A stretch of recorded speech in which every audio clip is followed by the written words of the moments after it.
Friends, ఈరోజు మనం hydraulic tank గురించి తెలుసుకుందాం. హైడ్రాలిక్ ట్యాంక్ మాట ఇది ఇలా క్యాబిన్ బ్యాక్ సైడ్ వస్తుంది. ఓకేనా? హైడ్రాలిక్ ట్యాంక్ ఈ క్యాబిన్ బ్యాక్ సైడ్ రెండు ట్యాంకులు ఉంటాయన్నమాట మనకి టోటల్. కానీ ఈ రెండు ట్యాంకుల కింద మనం చెప్తాం. ఒకటి ఇది మెయిన్ ట్యాంక్, ఇది మెయిన్ ఫిల్టర్ ఉండే ట్యాంక్. ఓకేనా?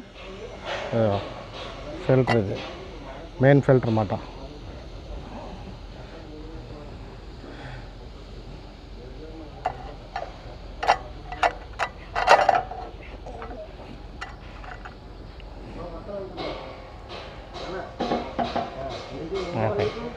ఇది మెయిన్ ఫిల్టర్ అన్నమాట. ఓకేనా? Tank okay. ఈ ట్యాంక్లో వచ్చి మనకి ఈ ఐరన్ ఫిల్టర్ ఉంటుంది అన్నమాట. ఓకేనా? ఇది ఐరన్ మెస్ ఫిల్టర్. ఇది మెయిన్ ట్యాంక్ వస్తుంది. ఇది మెయిన్ ఫిల్టర్ ఉండే ట్యాంక్. ఇందులో ఏంటంటే మనకి ఈ వాల్ బ్యాంక్ రెడ్ నుంచి వస్తుంది కదా, ఇందులోకి వచ్చి ఫిల్టర్ అయ్యి మళ్ళీ మెయిన్ ట్యాంక్లో మళ్ళీ మనకి పంపుకి సెక్షన్ చేయడానికి ఈ ఫిల్టరు మనం సెక్షన్ అవి దీంట్లో కూడా మళ్ళీ ఫిల్టర్ అవి మళ్ళీ పంపులోకి వెళ్తున్నాయి. ఇది రొటైన్ పంప్ ఫిల్టర్ చేసి వాల్ బ్యాంక్ పంపుద్ది మొత్తం ఇక్కడ యూజ్ చేసుకుని వాల్ బ్యాంక్ మళ్ళీ డైరెక్ట్ మళ్ళీ రెట్ని ఇందులోకి వస్తుంది అన్నమాట. ఇక్కడ మళ్ళీ ఈ ఫిల్టర్లో ఫిల్టర్ అయ్యి ఆయిల్ మళ్ళీ మనకు ఆ ట్యాంక్లోకి వస్తుంది. ఇదిగో ఈ ట్యాంక్ ఉంది కదా, ఈ ట్యాంక్ హోల్ చూసారా, ఆ హోల్ ఇక్కడ మెయిన్ ట్యాంక్ కలెక్షన్ ఉంటుంది అన్నమాట. ఓకేనా? మనకు హైడ్రాలిక్ ట్యాంకులో రెండు ఫిల్టర్ వస్తాయి. ఇది మెస్ ఫిల్టర్ అన్నమాట. ఇది ఐరన్ టైప్ మెస్ ఫిల్టర్. ఇది చూసారా, ఇది లబ్బరం చూసారా, అక్కడ మన సెక్షన్ పైప్కి ఇది ఫిట్టింగ్ వస్తుంది అన్నమాట. ఫిట్టింగ్ వచ్చి ఇందులోంచి ఆయిల్ వెళ్తుంది. పంపు మనకి ఫిల్టర్ చేసినప్పుడు పంపు సెక్షన్ చేసినప్పుడు ఇందులోంచి ఆయిల్ వెళ్ళి ఫిల్టర్ అయ్యి మనకు ఆ పంపు ద్వారా పంపులోకి వస్తుంది అన్నమాట, హోస్ ద్వారా. ఇది మెస్ ఫిల్టర్. దీన్ని ఏంటంటే మనం ఫిల్టర్ బాగుంది, దీన్ని సర్వీసింగ్ చేయించుకుని మనం యూజ్ చేసేసుకోవచ్చు.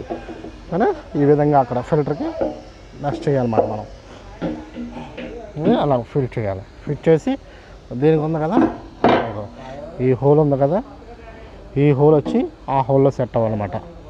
ఓకేనా? ఆ విధంగా అది మ్యాచ్ అయినప్పుడు ఆ విధంగా వస్తుంది అన్నమాట. అది కూర్చుందా, అలా కూర్చుంటుంది అన్నమాట. ఇది మెయిన్ ఫిల్టర్. ఎప్పుడు కూడా ఈ హైడ్రాలిక్ ట్యాంకు మనం హైడ్రాలిక్ ట్యాంకు పంపు చేసుకున్నా సరే, హైడ్రాలిక్ ట్యాంక్ చేసినా సరే, హైడ్రాలిక్ ట్యాంక్ క్లీన్ చేసుకున్నా సరే, ఈ సెక్షన్లో ఈ మెయిన్ ఫిల్టర్ ఉంది కదా, ఇది కొత్త వేసుకోవాలన్నమాట కంపల్సరీ. ఓకేనా? కొత్త ఫిల్టర్ వేసుకోవాలి. ఇది ట్యాంక్. ఇప్పుడు మనం ట్యాంక్ క్లీన్ చేస్తున్నాం కదా, ఇప్పుడు ఈ లోపల ఉన్న ఆయిల్ అంతా మనం డౌన్ చేసేవాళ్ళమాట. ఓకేనా? లోపల ఆయిల్ ఉంది, ఆయిల్ అంతా డౌన్ అయిపోద్ది. ఇప్పుడు సెక్షన్ పైప్ తీసేస్తాం కదా, డౌన్ అయిపోద్ది అన్నమాట.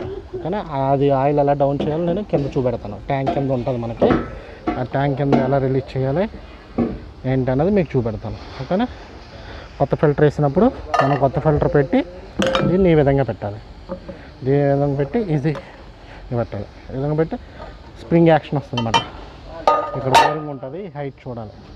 ఈ ఓరింగ్ హైట్ చూసి అప్పుడు మనం క్యాప్ చేసి ఈ విధంగా మనం టైట్ చేస్తాం అన్నమాట, హోల్స్ కలిపి. ఓకేనా? ఆ విధంగా ఉంటుంది. ఇది వచ్చి ఆ మెస్ క్లీన్ చేసేసుకుని మెస్ ఫిల్టర్ ఫుల్గా మళ్ళీ దగ్గర వేసుకొని మనం వేసేసుకోవాలన్నమాట ఆయిల్ డైరెక్ట్. ఓకేనా? ఇప్పుడు ట్యాంక్లోంచి ఆయిల్ ఎలా డౌన్ చేయాలో నేను చూపెడతాను కింద. ఓకేనా ఫ్రెండ్స్? కిందకి వెళ్దాం. హైడ్రాలిక్ ట్యాంక్ కిందకి వెళ్దాం. కిందకి వెళ్ళాక ఏ తిప్పి మనం డౌన్ చేయాలన్నా చూద్దాం. పైన చూసాం కదా, ఇది గేజ్ మీటర్ ఇది. ఓకేనా? ఈ విధంగా మనం ట్యాంకు కింద ఓపెన్ చేసేటప్పుడు ఇక్కడ సెక్షన్ పైపు మనం రిలీజ్ చేసేసుకోవడం బెటర్ అన్నమాట. 10 లంకీలు ఉంటాయి, 10 లంకీలు ఎట్టి ఓపెన్ చేయాలన్నమాట. 36 పైపు కూడా లూజ్ చేసుకుని మనం ఓపెన్ చేయాలి. ఓపెన్ చేసి ట్యాంక్ కింద సెక్షన్ పైప్ అన్నమాట ఈ విధంగా బోల్ట్లు ఉంటాయి, బోల్ట్ రిలీజ్ చేయాలన్నమాట. దానికన్నా ఫస్ట్ ఇక్కడ డమ్మీ ఒకటి ఉంటుంది. మనం ఆ డమ్మీ ఓపెన్ చేసి హైడ్రాలిక్ ఆయిల్ అలాగే క్యాన్లో హైడ్రాలిక్ పట్టాలన్నమాట. పట్టి అదంతా అయిపోయాక అప్పుడు ఈ బోల్ట్ లోడ్ తీసి సెక్షన్ పైప్ కిందకి లాగాలన్నమాట. కిందకి లాగి అప్పుడు ఆ సెక్షన్ పైప్ అక్కడ బోల్ట్లు కూడా రిలీజ్ చేసేసి మొత్తం ఈ సెక్షన్ పైపు బయటికి తీయాలన్నమాట. తీసాక అప్పుడు మనం ట్యాంక్ క్లీన్ చేసుకోవాలి. ఎందుకంటే డీజిల్ పెట్టి పెట్రోల్ పెట్టి ట్యాంక్ క్లీన్ చేసుకుంటాం కాబట్టి ఈ టోటల్గా ఇది రిమూవ్ చేసాక అప్పుడు డైరెక్ట్ మనకి కిందకు వచ్చేస్తుంది అనమాట. అప్పుడు క్లీన్ చేసుకున్నాక అప్పుడు ఇక్కడ ఓరింగ్ వస్తుంది. ఆ ఓరింగ్ వేసుకుని అప్పుడు మనం సెక్షన్ పైప్ కలుపుకొని మళ్ళీ మనం అదేవిధంగా పంపు కాడ కూడా ఓరింగ్ వస్తుంది పెట్టుకుని సెక్షన్ పైప్ కలిపేసి అప్పుడు హైడ్రాలిక్ ఆయిల్ కొత్త హైడ్రాలిక్ ఆయిల్ వేసుకోవాలన్నమాట. ఓకేనా. ఒకవేళ పాత వేయాలంటే ఫిల్టర్ చేసి హైడ్రాలిక్ ఆయిల్ వేయాలన్నమాట కంపల్సరీ చెక్ చేసి. ఓకేనా. ఈ విధంగా మనం హైడ్రాలిక్ ట్యాంక్ని క్లీన్ చేసుకోవాలన్నమాట. ఓకేనా friends, please subscribe my channel.